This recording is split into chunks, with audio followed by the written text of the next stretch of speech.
네, 사무처장님. 네, 최근에 이재명 대통령이 뭐라고 얘기를 했냐면은 선출된 권력이 가장 위에 있다 이런 얘기를 했어요. 입법부가 사법부보다 상위에 있다는 굉장히 위험한 인식을 드러냈는데요.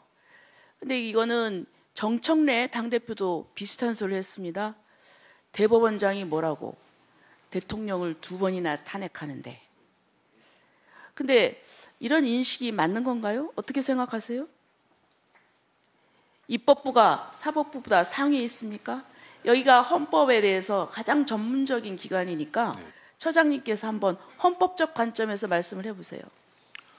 그 의미는 저는 기능적인 부분에서 판단을 하신 것이 아닌가라는 생각을 합니다. 무슨 예. 기능적인 게 아니라 우리나라에서 최상위 권력은 뭡니까? 헌법 제정 권력 아닙니까? 네, 그렇죠? 그렇습니다. 헌법 제정 권력, 헌법 개정 권력. 이거는 법학도라면 다 아는 얘기입니다. 네. 그렇죠? 그래서 우리나라 헌법이 제정이 됐습니다. 헌법에 뭐라고 돼 있습니까? 입법이 사법보다 우월하다고 제정돼 있습니까? 아니잖아요. 네. 입법, 행정, 사법 다 견제와 균형, 그리고 어느 누가 상위가 아닙니다. 그리고 또 입법은 선출이 되지만 사법은 선출하지 않습니다. 왜 선출하지 않느냐? 선출하면 큰일 납니다. 왜냐? 이거는 전문성, 공정성이 생명입니다. 그래서 선출하지 않고 임명하게 돼 있습니다. 그런데 그걸 가지고 선출 권력이 더 우위에 있다? 만약에 법원이 그럼 똑같이 선출해 보십시오. 재판이 되겠습니까? 네.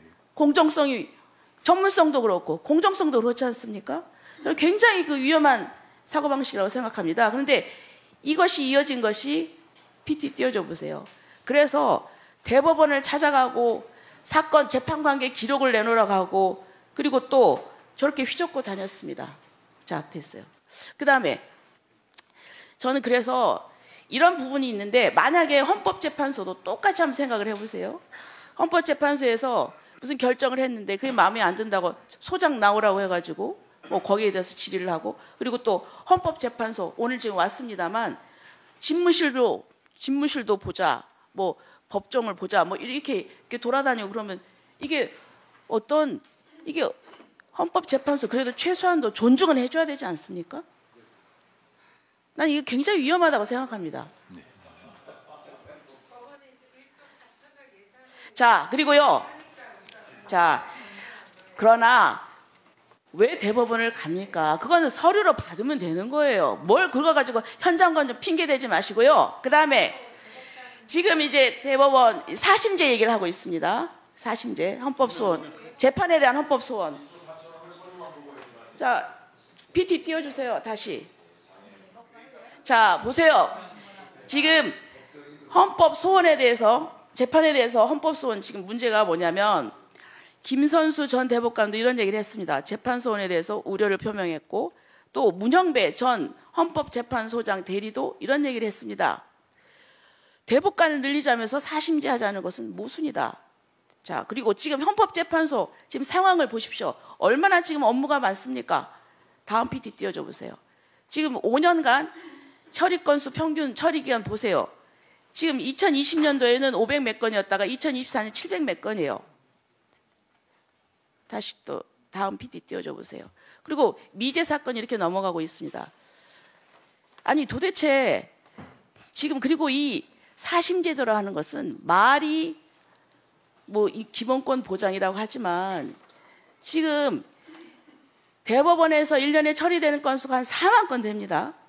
그러면 그중에 한 30% 한다고 치면 그럼 40건을 지금 1년에 헌법재판소에서 소화할 수 있겠어요? 말이 안 돼요. 그렇게 되면은 재판이 확정이 늦어져요. 그러면 이게 권리 구제가 안 되는 것입니다. 그리고 또 아니 우리나라 헌법을 보십시오. 헌법을 보면 사법권은 법관으로 구성된 법원에 속한다 이렇게 돼 있어요. 그렇죠? 이거 완전히 무시하는 거 아닙니까? 근데 헌법재판소에서 이 재판에 대한 헌법소원 어떤 입장이십니까? 네, 같은 사법작용이라 할지라도 일반 법원의 사법권과 헌법재판소의 사법권은 그 성격이 다르다라고 생각을 합니다. 그렇기 때문에 헌법재판소가 재판에 대한 헌법소원을 한다 하더라도 그것은 특수한 헌법적 문제에 한해서 판단하는 것이기 때문에 사심제로 단정하는 것은 조금 모순이라고 생각을 합니다. 그렇지만 예.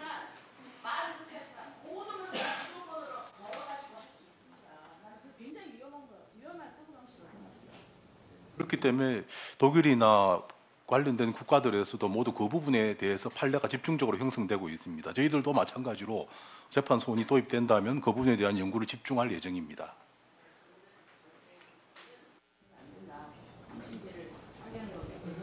반대 의견을 두면